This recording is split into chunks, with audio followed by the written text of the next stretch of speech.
ஜெய் சீதாராம். சீதாதேவியினுடைய அவதார ஸ்தலம் சீதாமருகி மிக முக்கியமான க்ஷேத்திரம்.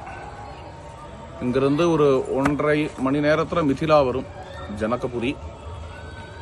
இங்கே நம்ம இப்போ சீதாமருகியில் இருக்கோம். இந்த குண்டம் இருக்க, இதுதான் ஜனக மகாராஜா உழுத நிலம். இந்த நிலத்தை உழும்பொழுது உத்திதா மேதினீம் பித்வா க்ஷேத்ரே ஹலமுகட்சதே. ஜனக மகாராஜர் கலப்பைய எடுத்து உழும்பொழுது தேவி ஆவிர்பவித்தாள், சீதாதேவி. அருமையான ஒரு குழந்தை. இந்த குழந்தைய ஜனகர் பார்த்தார். நல்ல சுருளான கேசங்கள், நல்ல புஷ்டியான கன்னங்கள், பருபருவென்ற பார்வை. ஜனக மகாராஜரை பார்த்து கழுக்குன்னு சிரிச்சா சீதை.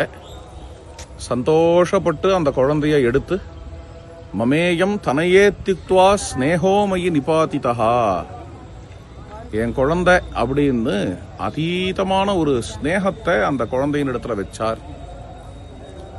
அவருக்கு அசரீர வாக்கும் கேட்டது, தர்மேன தனையாதவ, தர்மத்தினால இவ உன் குழந்தை என்ற அசரீர வாக்கு. அப்பேற்பட்ட ஒரு சம்பவம் நடந்த இடம் சீதாதேவியினுடைய ஆவிர்பாவ ஸ்தலம். அப்பேற்பட்ட ஸ்தலத்தில் இருக்கோம். இங்கேருந்து ஜனகபூர் என்கிற மிதிலாவுக்கு போயிட்டு இருக்கோம். ஜெய் சீதாராம். ஜெய் சீதாராம்.